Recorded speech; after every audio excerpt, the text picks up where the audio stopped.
All right, welcome back, everyone. I don't know if you saw what I put in the chat, but if we can survive Zoom bombing, then we are well equipped to work with urban adolescents around the issue of anxiety and strengthening resilience.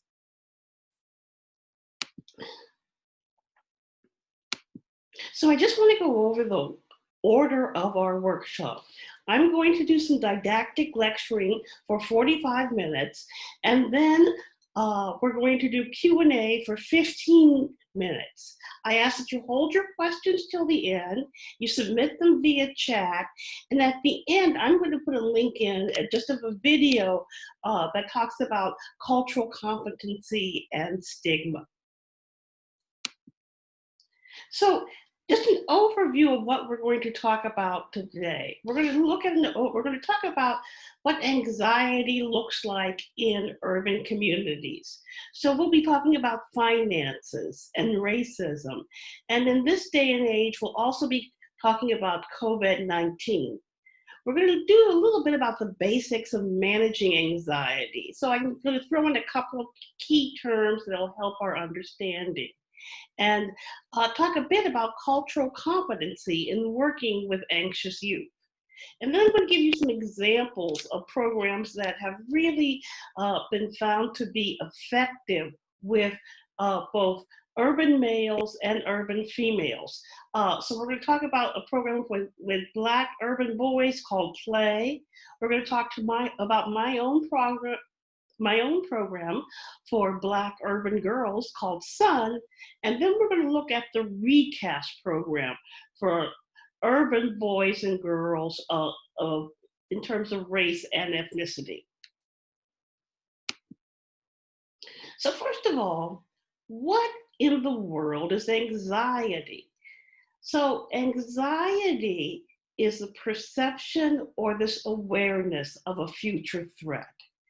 So anxious youth are always in a state of highest alert. And the term psychologists like to use is hypervigilance, but really it's the state of highest alert.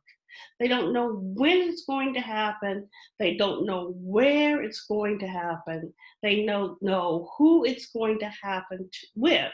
They just know that something awful is going to happen. So there are three types of anxieties that we see with urban youth. These are the most common.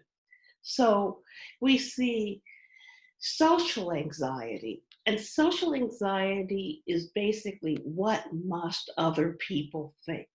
And we see social anxiety in terms of other people thinking negatively about the urban youth, or people thinking positively about the person.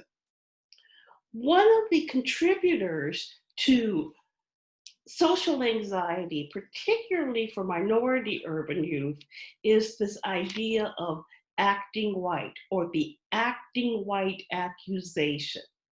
Acting white in and of itself is a myth, but everybody agrees that minority urban kids, and suburban kids as well, oftentimes get accused of acting white.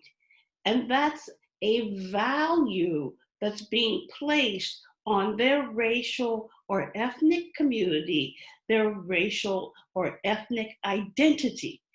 And an attack on one's identity can create social anxiety. And we'll see how this plays out in some of the interventions that we're going to talk about. Then there are panic attacks. And again, everybody who is anxious has a panic attack. And panic attacks in their purest form are all of a sudden, out of the blue, for no reason at all, you just get really, really anxious, or you get really, really scared. But when we're talking about urban youth, when we're talking about minority youth, we're talking about Latina youth, or Latina Latinx youth, or Black youth, we're looking at some special cases here. The first one is the attack of the nerves. And this is where you see this in many Latina youth where hearing something negative or bad news about a family member or being in that situation, all of a sudden they just start to scream and yell and lash out, and they get cold to hot, hot to cold, and this is called the attack of the nerves. But in reality, what we're looking at is a panic attack. In Black youth, what we might see is something called witch riding, which is also known as isolated sleep paralysis. Or if you were raised in the South or raised by somebody who was raised in the South, you might hear people refer to this as a haint was bothering me, or haint got a hold of me. And what happens in witch riding is just as you're falling asleep, or just as you're waking up, you feel as if you can't move. And then what happens is, of course, you start to panic. Now, some of you are sitting out there saying, well, that happened to me once. And the key word in that is once. Yes, we see witch riding, isolated sleep paralysis happening once in many groups. But with our urban and minority youth, we find that witch riding is recurrent. So they can report it happening 4, 5 times a month. And the other thing we know is it disrupts sleep, and lack of sleep contributes to the development of anxiety. Our final type is generalized anxiety. And how many of you have a kid in your school who everybody knows worries? And so we call this the what if. These are the kids who are like, what if this happens? And what if this happens? And what if that happens? And you think, okay, well, they're just a worry wart. But one of the things that is important to remember, and we'll get into this in the next couple of slides, is that for many of our urban youth, a what if is actually many times a what is. This is what my reality is. And so many of these youth see worry as a protector factor. If I worry about it enough, when it comes to pass, I won't be so upset.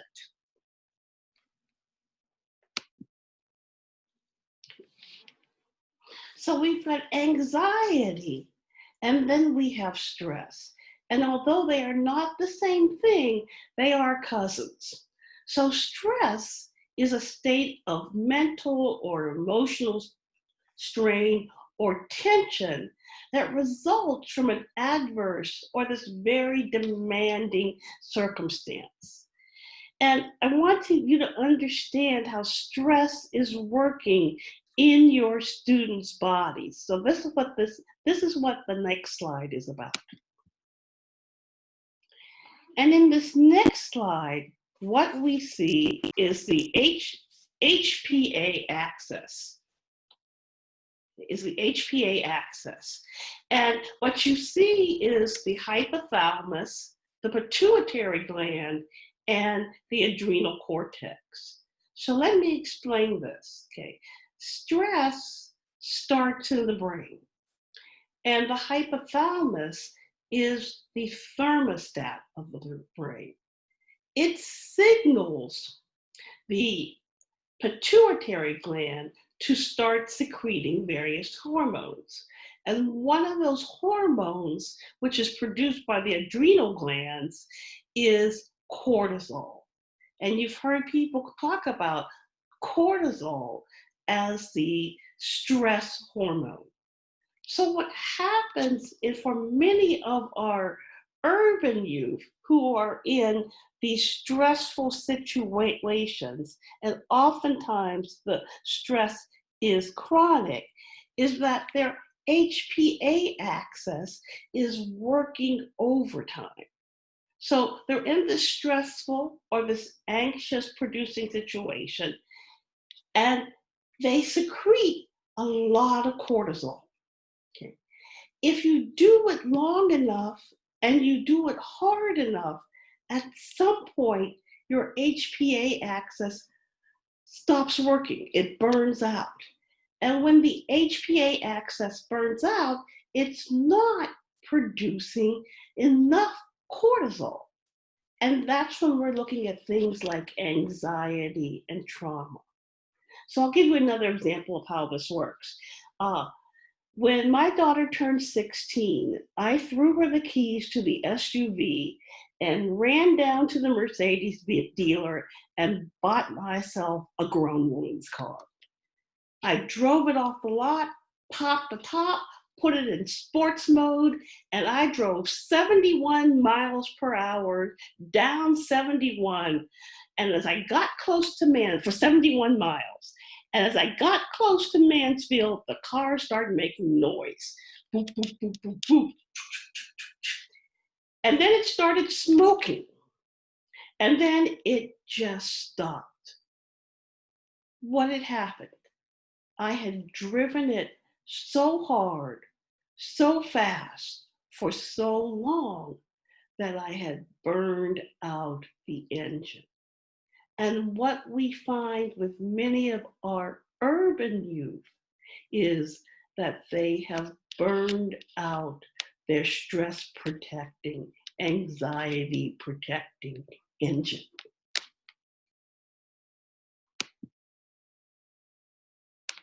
So, what does anxiety look like in urban youth? Well, what our data is telling us is that it's higher, it's more chronic, and it's more intense. In the study done by Petiti and colleagues, including me, in Northeast Ohio, one of the things that she found was that Black girls, in terms of anxiety, their anxiety scores were 1.5 times higher than the norms across the country. What you would expect to see in terms of the anxiety in youth, you did not find with our Black youth, with our Black girls. Howard Stevenson, it says that what we see in Black urban boys, or in all urban boys actually, urban minority boys, is that their anxiety is and their stress is misinterpreted.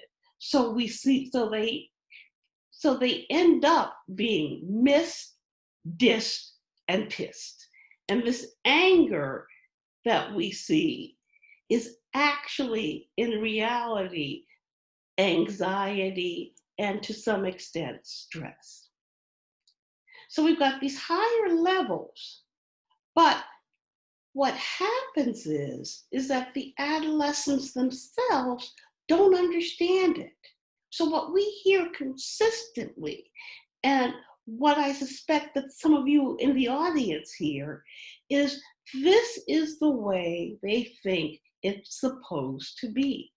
That they don't know that you can feel differently, that the emotion can be, and I'll use a big psychology word, regulated. They don't know that there is another way.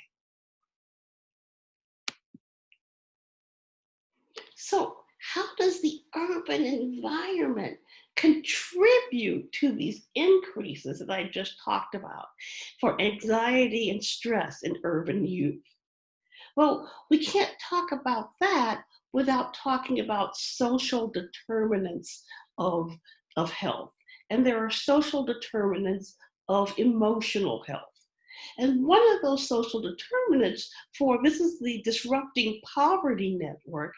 And we know that disproportionately in many of our school districts, that the children or the adolescents who are at or below the poverty level are our minority adolescents. In particular, our Black and our Latinx populations. And so what we see coming into play is racism. And I know you studied this in your other workshops, so I'll be very brief here. We're talking about, in racism, we're talking about three types. We're talking about structural, the type we find in institutions, in our educational institutions, in our healthcare institutions, etc.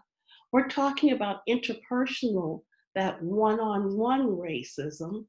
And then we're talking about racism that gets internalized. So when we see kids say, "I'm a Black kid. This is what's expected of me." So they've internalized that message. And for some of our youth, then, racism then limits opportunities.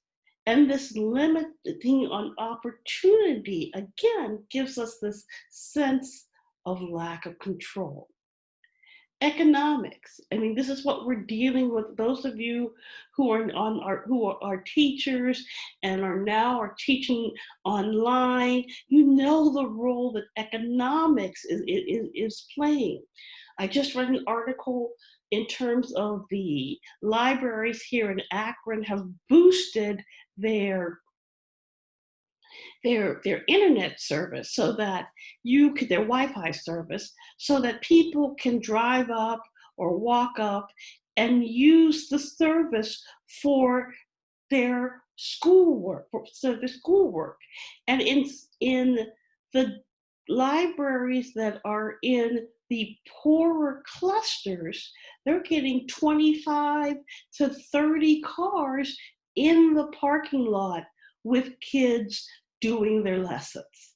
So economics impacts our youth and contributes to their anxiety. Transportation, how am I going to get from place to place? Housing, many of you have students in your district who start off in one place, at one address, and end up at another address. So they can go to 3 schools within the district in a school year. And lack of control, and particularly during adolescence, when we're forming our sense of our identity, who we are, what we want to be, this lack of control is anxiety producing, and it's stressful.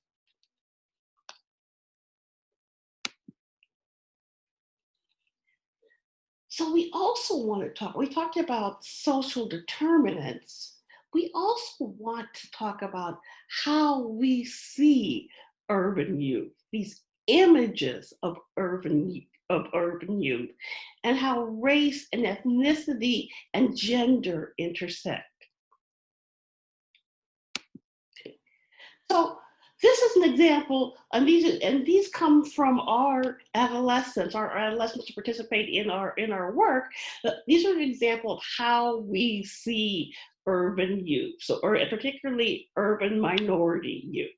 So one of the things that we see is the angry Black woman or the angry Black girl. We might call her sassy as well, but we're looking at women who show up on, young women who show up on Bad Girls or on Snapped, or everybody's favorite best friend, Dejanay from The Proud Family. We also see the video vixen. The sexualized Black girl. And in Latina culture, what we would see is the spicy Latina. And I want to go back to the angry Black woman, because here, from a Latin perspective, what we would see is the Latin Spitfire. So Latin Spitfire, sexy Latina is the video vixen, the good girl. These are all images that we see of minority girls. Then when we think about urban boys, okay, so sometimes we see them as lazy, you know, the lazy Latino boy, and we tend to associate this with Mexican. Urban boys in general, both Black and Latino, are criminal, or the words that you might hear people say in the street is they're thugs. So so these are just a few examples. There are others, but I wanted to give you these examples in the interest of time and kind of talk about, well, then why are you showing these to us, Dr. Angela?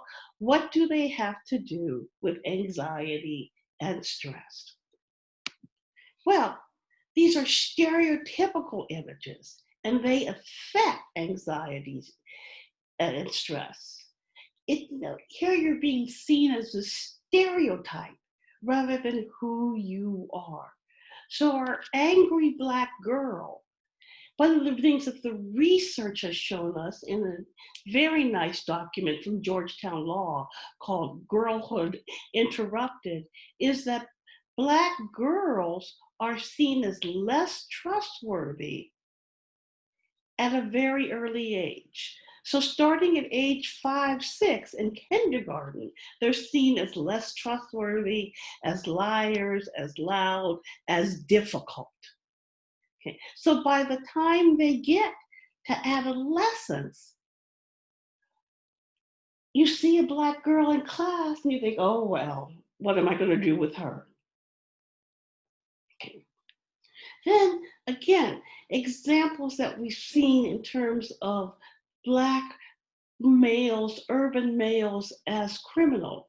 So we all know about Tamir Rice and Trayvon Martin, both adolescents, both who were seen as being criminal or engaging in some criminal act. And that, being seen as that, and the knowledge that one may be seen as that creates social anxiety. That creates generalized anxiety. Not wanting to be seen as these images. All of us are very aware of the talk that urban boys get about being out, about driving, about what they're supposed to do. And as they're getting that talk, one of the things that they ask is, well, why would somebody see me as this?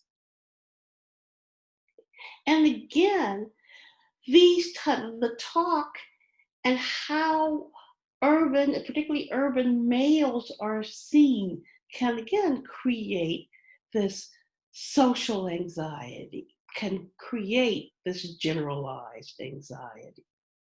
And then we get a group of boys and girls who believe, well, this is the only option. Those are the ones that I talked about earlier who say, well, I'm a Latino girl or I'm a Black boy. This is what I'm supposed to be.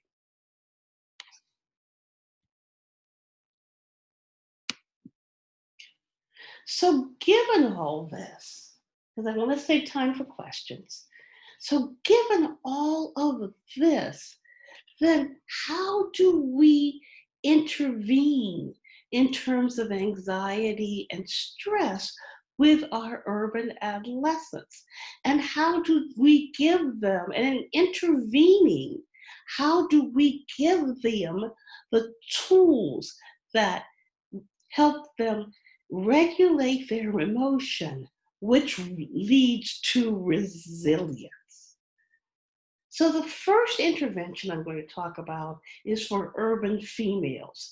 And it's an intervention that I developed, and it's been in use now for almost 7 years, called Sisters United Now, or SUN. And it's an app augmented program for Black girls. So part of what we do is we give them a phone and an app, and the app has activities and a particular activity that helps them reduce their stress and anxiety. So the program is culturally infused. And with all of the programs that I'm going to talk about, it's been developed with input from the group that it is targeted towards. So in this intervention, one of the first things we do is we talk about what does it mean to be a Black girl? And that's where those images come in. As I said, many of these images, or all of the images that I showed you, are images from the adolescents, from the youth themselves. So we talk about these images and we talk about what they think about those images and how those images make them feel. Another activity that we do, and I won't go through the whole program because I'm a little past I'm at 2:30 right now. Another of those activities that we do is we have them tell their stories. We have them tell their stress stories. And then we teach them to give the story a different ending. So not only do they learn how to give it a different ending or learn that they have some control, but they also learn that they are not alone. And many, if not all of these stories involve how the social determinants of emotional health are playing a role in their own lives. So they're telling us stories about, their own, there not being enough room in the apartment, or they're telling us stories about being stressed because there might not be enough money for groceries at the end of the month. They are telling us these stories, which allow us to see how else we might intervene. Okay. And then when you are stressed and anxious, and I showed you the HPA axis, it is your mind that keeps you anxious. So we have developed a build your own theme song app. And what happens in this, and I'm just going to do this very briefly, is that we teach girls how a theme song can push out those negative, anxiety, stressful thoughts and replace them with either neutral or positive thoughts. And in clinical psych, this is known as cognitive reframing or cognitive restructuring. And so what happens is that these girls then are taught to build their own theme song, and they record it into the app.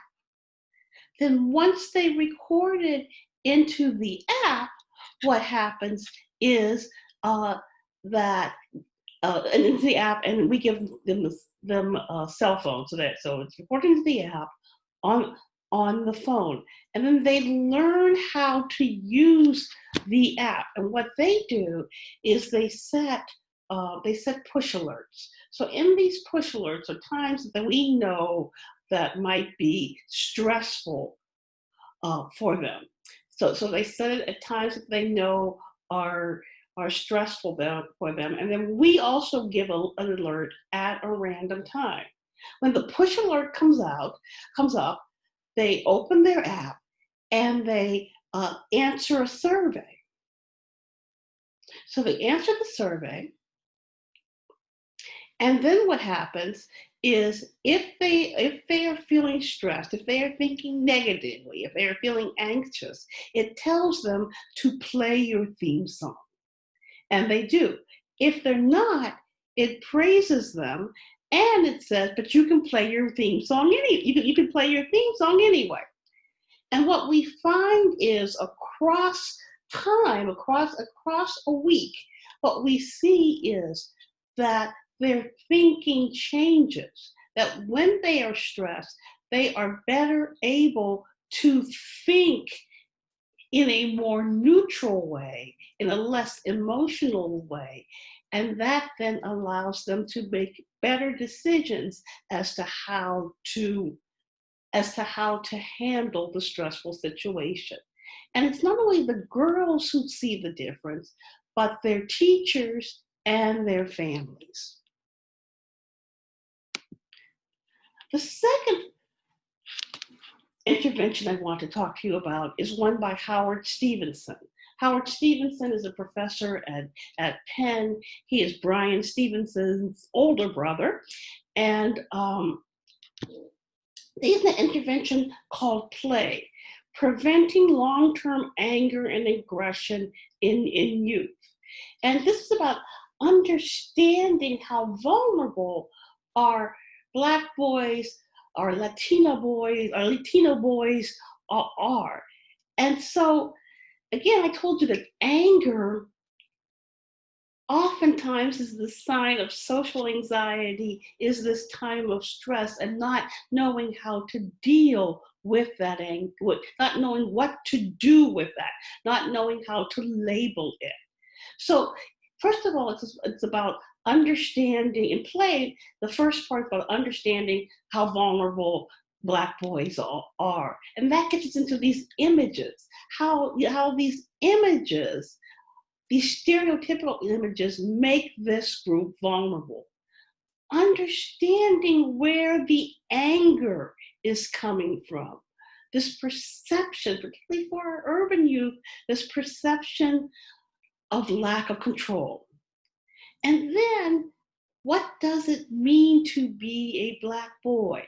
How do we culturally socialize them in terms of manhood, and particularly Black or Latino manhood? And that gets us into rites of passages and empowerment.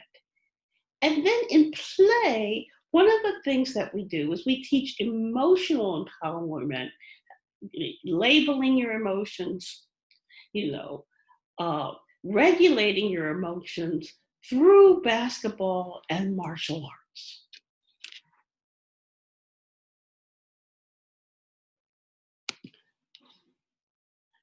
The final program, the final intervention I want to talk about is for both males and females. And this is racial encounter coping, appraisal, and socialization theory, or the Recast program. And this program has worked so successfully that there's actually a Recast network. So there are people who are trained across the country to deliver this intervention. And intervention is particularly helpful in urban schools where minority youth are in the minority. So what it actually does is that it's a culturally relevant behavioral stress management program. And a lot of that stress, again, we're thinking about the social determinants, the 3 types of racism, is how to solve racial stress in schools. And one of the things that, well, it teaches you 3 things.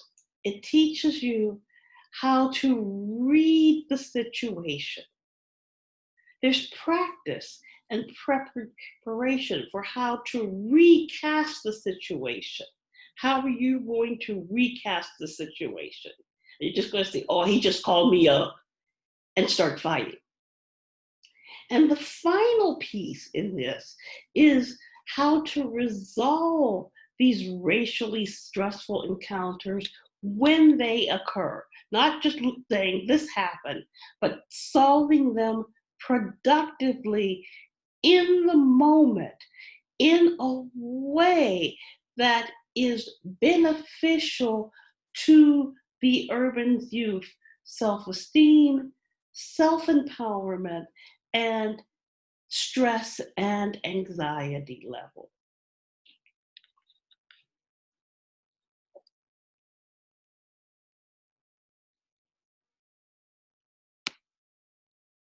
So I've talked about very briefly about anxiety and stress and what that looks like in urban boys, in urban males and females. I've also given you an intro to 3 programs, one for Black girls, one for Black and Latino boys, and then one for urban youth overall.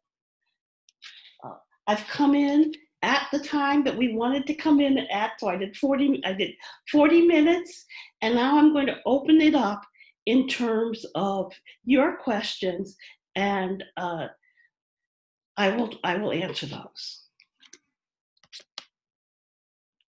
Nadine, do you want to take it back?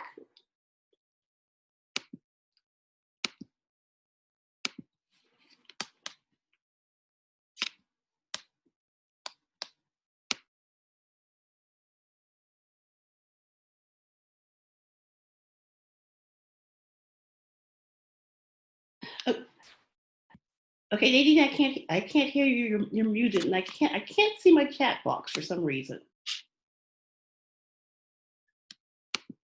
Okay, here it is.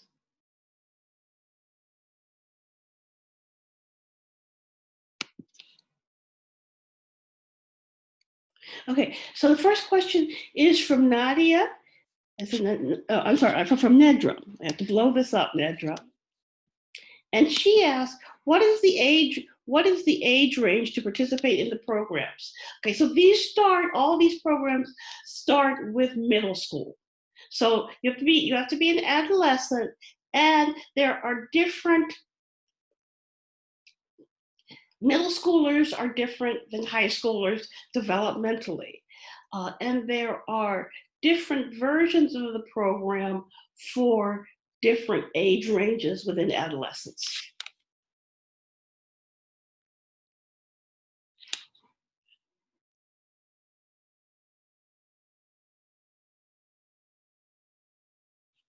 I think the question is, how can you sign up to become a facilitator of the program? Well, there are different ways to do that.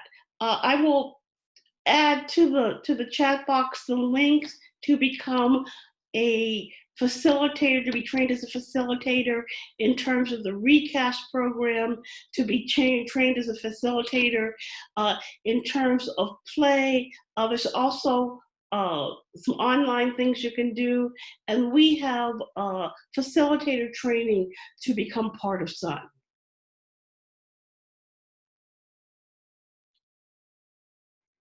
Yes, there's actually a book uh, out, a book volume out regarding play, and Dr. Stevenson was here about a decade ago doing some training in Akron around play. It really has come about because again, we get these boys who are, as he says, missed, pissed, and dissed.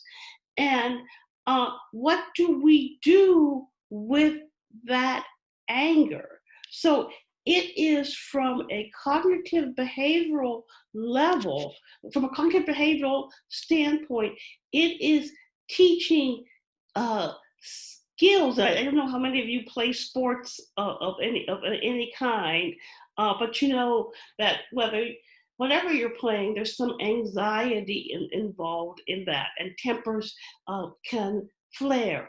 And it's about really thinking about the type, well, who am I going to pass the ball to? What does it mean when somebody throws the ball at me?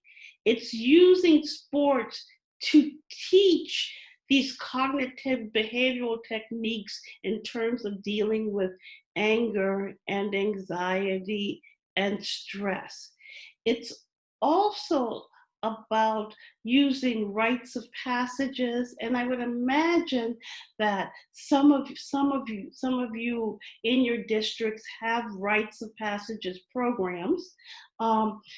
and you know the impact that they can make, because for the first time people are talking about what does it mean to be a Latino boy, what does it mean to be a Black boy, so that they're able to get those questions answered by people who look like them. So what you should be hearing is, okay, so there's a mentoring component uh, to this as well. Okay.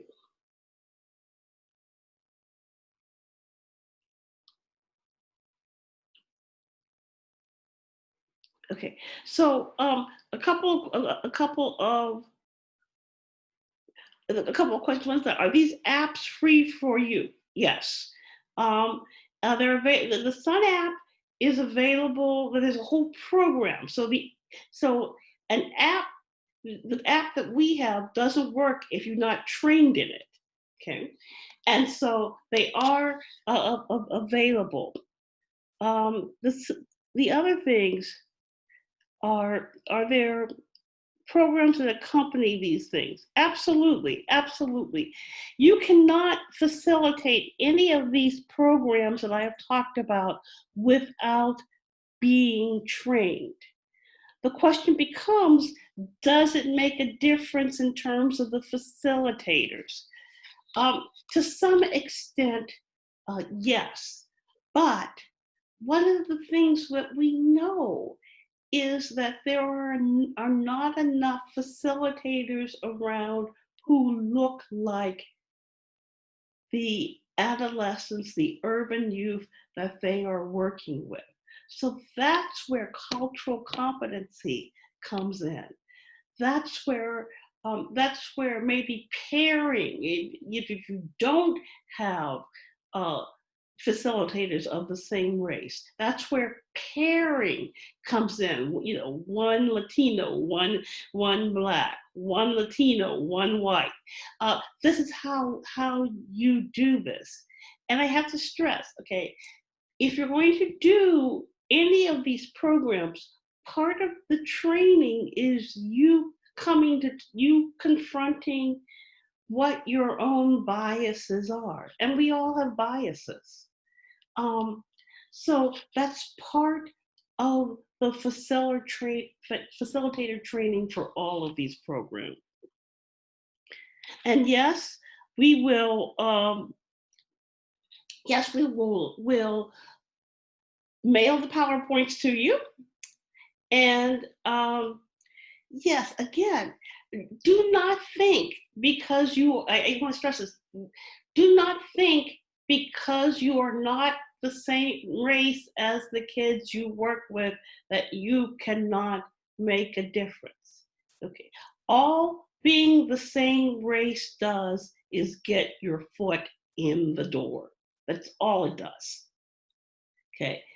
But if you're holding these kind of biases, the kids will know and it will come out.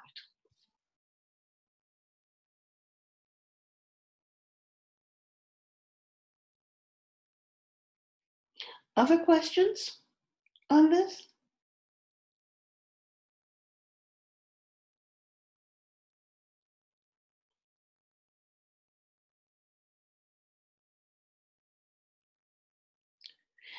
Yes. Oh geez. There is a wonderful book that we use with school districts, and I'm just blocking on the name of it, and I will put it in the chat box. And the other thing is that you get better the more you work with the youth. So, um, oh, I can't believe I blocked on the name of the book. But it's one, again, I must say it's used in school districts. Again, putting yourself out there. It's not going to be easy at first. It's just not. But that's okay. Uh, Remember when you first started student teaching? Or remember when you first, when you had your first client as a school psychologist, or gave your first test, did your first testing battery as a school psychologist, or your first counseling uh, patient. Okay. With practice and with enhancing and reading and workshops that are being provided by the ESC, you will be able to work with your population.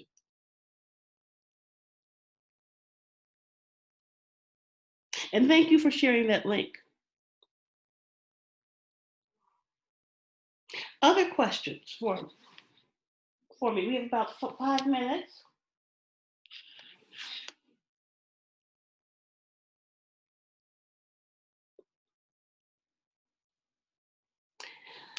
Anything that you would like me to go back and kind of talk more in depth about?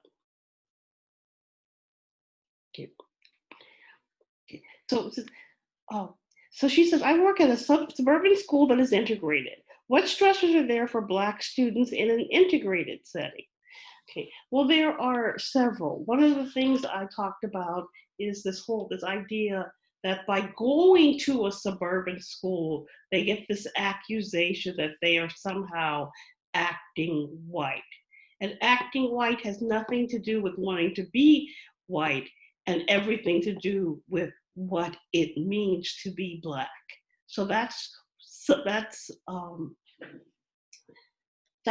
one thing. The other thing is that sometimes these kids are the only one, or the only one of a handful. So they're sitting in classes and they may only see one other Black or Latino kid in the class, only one other person who looks like them. And if we're talking about the honors, the AP classes, they may not see anyone who looks like them. So that can be a stressor. Another stressor is the language that the kids who are not Black, not Latino, use with them. So there are kids in their school who use the N-word who think nothing about it. There are kids in their school who are NASCAR fans who come wearing T-shirts with the Confederate flag and think nothing about it. Those types of things are stressful. And then we've got adolescents. They're competitive. And what we find sometimes comes out then, or oftentimes comes out, is if somebody who is a minority achieves over somebody who was in the majority group in the school, then statements like, well, you only got this because you were a minority, and they just needed a minority person in this. So these are some of those stressors that they are facing and the ways that they are facing them in integrated settings.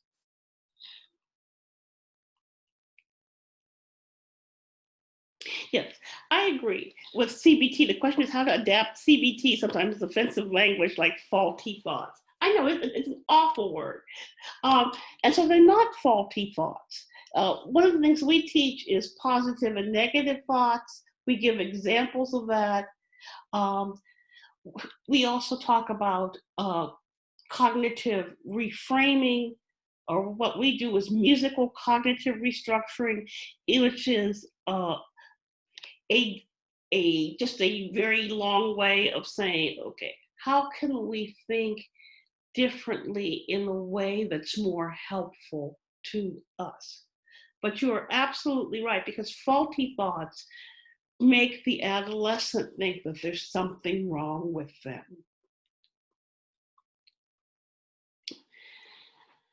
Okay. The question is, as I was talking about the stressors for those who are in integrated schools, are these the same stressors for students in a private urban school? So the question becomes, where is it that the majority in the school are coming from? Are they all coming from the same neighborhoods? or are there really big economic disparities in the private school? Private school, um, also, when we read the biographies, autobiographies of people who have come from of Latin and Black adolescents who have come out of private schools, one of the things they talk about is how the rest of the neighborhood sees them, which is kind of, I guess, is the premise of the CW show that everybody loves, All American. But what does that mean?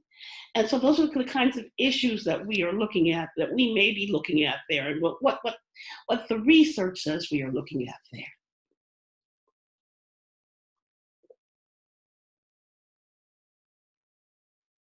Other questions? Anything else you would like me to expand upon? This is the condensed version of the workshop.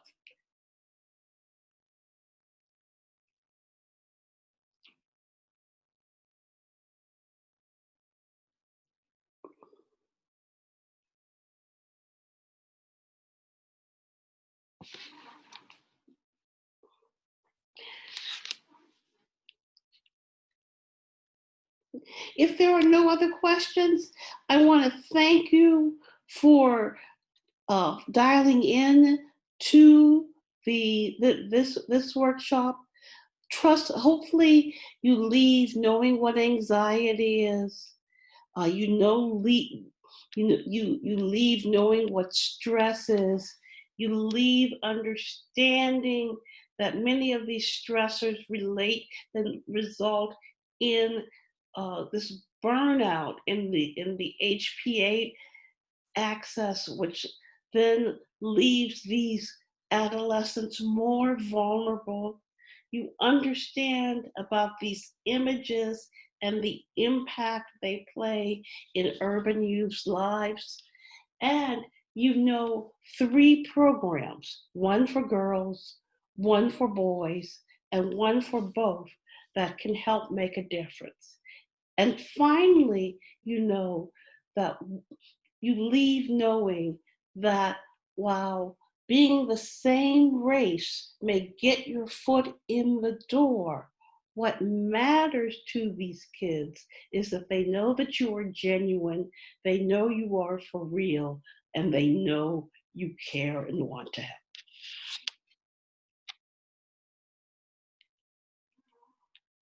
Thank you so much for spending the last hour with me. I really appreciate it. And I'm going to turn it back over to Nadine.